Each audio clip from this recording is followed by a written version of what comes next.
All right, guys, we're on to number 3, and the reason why I'm announcing it is because this is my baby. This is the movies that I've been loving ever since 1998. I've been growing up with these movies, and I have loved them from day one.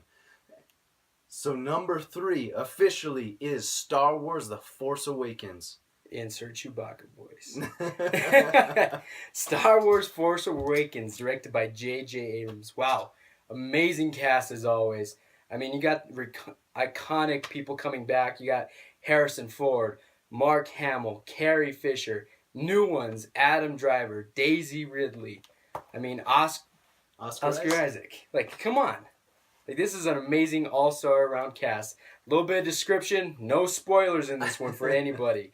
Lucasfilms and visionary director J.J. Abrams joins forces to take you back again to a galaxy far, far away as Star Wars returns with Star Wars: The Force Awakens. So tell me, Julio, what sold this movie for you? Once you went and seen it, I think how many times did we see it in the opening weekend? Maybe 2? We saw it twice in opening weekend. We saw it twice.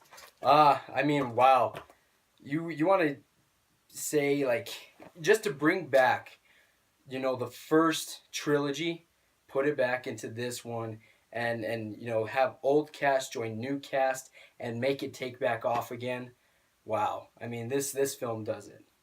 And I think the thing that brought me back to it the most is growing up and going back and watching episode 4, 5, and 6. Growing up and seeing Chewbacca, Han Solo, Luke Skywalker, there were so many different things that going back to this same world that was shot 30 years ago, to see an icon like Harrison Ford to be back and be at his best. Let me tell you this guy, he didn't phone this thing in. He was there the entire time acting his butt off, and he showed up, believe me. There's so many different actors, great new actors like we mentioned before, Oscar Isaac and Domhnall Gleeson, but also Daisy Ridley. God, I walked out of there and I had a crush on this girl. That's how awesome she is. I mean, even Adam Driver, Kylo Ren. Wow. You want to talk about a character that's Sith? Oh, man. I mean, Kylo, come on. I mean, right from the beginning, as soon as things kick off, you are going to see something that you have never seen before. This is a whole new Star Wars that is going to take you on a journey that feels familiar like the old ones, but at the same time, there's so many new things to where you see Kylo Ren, and this is my opinion. When you see this guy, you are like, wow, I don't know if we've seen, now, quote unquote, he's not Sith, but at the same time, someone as powerful as this guy in the dark arts of the Jedi. Yeah. I mean, Jason touched on that point right there. I mean, it's going to have that same feel as the old ones did. It's going to take you back, but it's completely new. What was the number one thing for you that did it for you in this movie? Number one thing that did it for me in this movie, I mean, it's got to be those TIE Fighter sequences. Though you can't tell me that those were not the best TIE Fighter sequences. TIE Fighter, X-Wing going at it, Poe Dameron flying around. This darn guy, he had to steal it from me. Oh. Honestly, Oscar Isaac as Poe Dameron. This movie just made me scream out. I want more of this guy. I want more Poe Dameron. I want this guy to be a Jedi for all I care. Apparently this guy's got the Force because he can fly around shooting stormtroopers off the ground. This is the first time that you've ever seen that. And then also the lightsaber fight in the end is something to behold. I mean, honestly, Adam Driver did such an excellent job as Kylo Ren. I mean, obviously, we haven't talked anything about John Boyega, and there's a reason for that. I don't want to put any negative things on this movie because it was a great movie, but if there was a weak spot, it would probably be this girl here.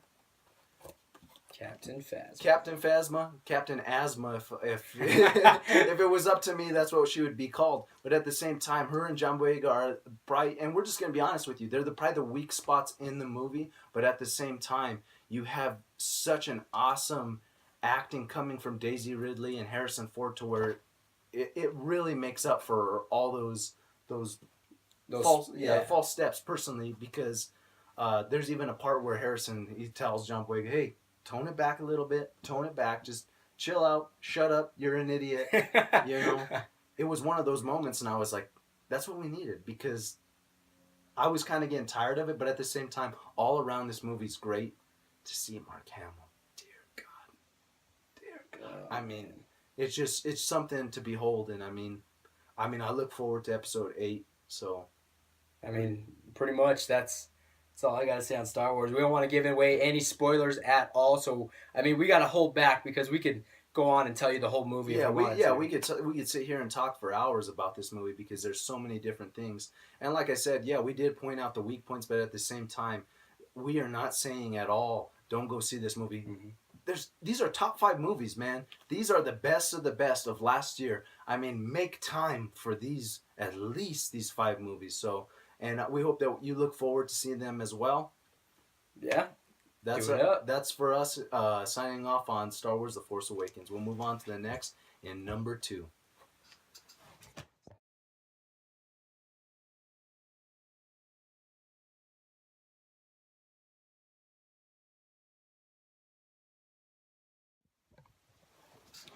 All right, at number 2 on our 2015 top movies. Creed, sucker, Creed. Number 2 is Creed, and Apollo is number 1. Sucker, I'll tell you right now, I'm gonna slap that. Okay. Going a little bit too far there. Sorry, I got a little too excited, guys. But this movie is worth being excited over when I say that. What did you think? Dude, all around, like, this movie, like, you expect when you go into a Rocky movie, you're going to see boxing regardless. But you want to talk about a movie that just captivates you with the story. Like, this is someone, we all know who Rocky is. We all know who Apollo is. We all knew Mick was. I mean, we all know the cast. But to throw someone out there that hasn't been introduced in the originals, that nobody ever knew about, and that you connect to, right? And connects it all together, that was amazing. They pulled it off amazingly. Michael B. Jordan. Wow. Dude. Wow. Michael B. Jordan. Wow. Go ahead. You want to tell us a little bit about this movie? Yeah, let me. He's going to read the description. We're going to run over this a little bit, tell you a little bit about the movie, and then we're going to talk and share our opinions. All right. Director Ryan Coogler, starring Michael B. Jordan, Sylvester Stallone. Description right here. Adonis Johnson never knew his famous father, world heavyweight champion Apollo Creed, who died before he was born. Still, there's no denying that boxing is in his blood. So Adonis heads to Philadelphia in the site of Apollo Creed's legendary match against a tough upstart named Rocky Balboa. Once in the city of brotherly love, Adonis tracks Rocky down and asks him to be his trainer. Despite his insistence that he is out of the fight game for good, Rocky sees in Adonis the strength and determination he had known in Apollo, the fierce rival who became his closest friend. Agreeing to take him on, Rocky trains the young fighter, even as a former champ is battling an opponent more deadly than anything he's ever faced in the ring. With Rocky in his corner, it isn't long before Adonis gets his own shot at the title. I mean, honestly, talking about this movie is so awesome. It's so well-rounded. And I mean, to have a great actor like Michael B. Jordan come around, that we've never really seen this guy act before besides in Fantastic Four and Chronicle. I'm not even going to talk about that movie. No. But honestly, in my opinion, the best Rocky movie ever. I mean, yeah, it is Creed, but this is the best Rocky movie in the franchise. Yep. And tell us a little bit why, Julio. What did it for you? What did it for me? I mean, I got to give a lot of props to Michael B. Jordan. This guy got it so in shape. If you watch the mitt work, just the mitt work, not even him in the boxing ring, just the mitt work. Like, you have to tell that Michael B. Jordan trained his heart out to learn how to move like that. The camera work in this was phenomenal. But all around, just the story, like Jason brought out earlier, just tying this whole Rocky theme together. Everything that you once knew, tying it, throwing somebody in there new and tying it all together and making it mesh. It's not like clay and iron that's going to break apart. It just solidified this franchise on this one. And I'll tell you what was really excellent for me personally was Ryan Coogler's direction with this movie, because I didn't know that they could shoot fight scenes like that. I didn't know they could shoot angles and just the way, I mean, if you think that you're just going to get another Rocky movie of just some crazy boxing, no. You are going to get some up-close personal shots. Like, you're in that fight, honestly. And then, on top of that, that makes me so excited to hear that Ryan Coogler is going to be directing Black Panther. Yeah. I mean, with so many great directions, and then also the feeling behind it. There is one scene in this movie that will make you cry. I mean, if you love Rocky, if you love Adrian, if you love these old stories, and that's the thing that made this movie. I wouldn't even say this movie's about boxing. It's more about Adonis's life and some of the things that he had to grow up with, and Dale having to live in the shadow of his father, and for him to come out and to become his own man. It's just so touching and so emotional, and I think that this is very easily number two on our list. I mean, it is leaps and bounds. I mean, and I love Star Wars, but this is leaps and bounds ahead of Star Wars for me. I mean, like Jason was saying, it's just so emotionally driven in this movie. I mean, I'm a guy with, you know me, I'm funny. I rarely get emotional. You will hardly ever see me cry. You're lucky if you see me cry. But in this movie, let me tell you what, I teared up. I just about cried, but I sucked it back because that's who I am. No, I'm just kidding.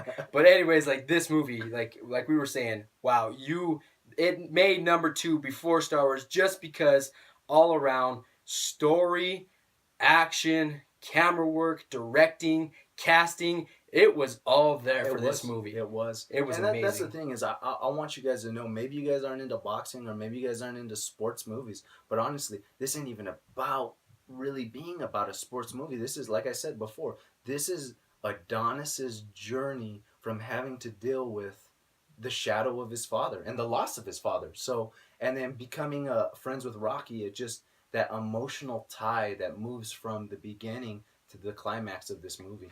And then again, we don't do any spoilers on here, but in this movie, you see some things that can relate to you personally, that we've probably seen someone else go through, or we're maybe going through ourselves. But that's what touches you the most, and for them to pull it off so good, that how they did it, I mean, just phenomenal all around. Great work. Yeah. So we hope you guys enjoy. Hopefully, it'll be coming out on Blu-ray and DVD soon. So. And if you haven't had a chance, it's probably even playing in some theaters right now, some select theaters. I know we're a couple months out from where it was, but at the same time, it might be playing around.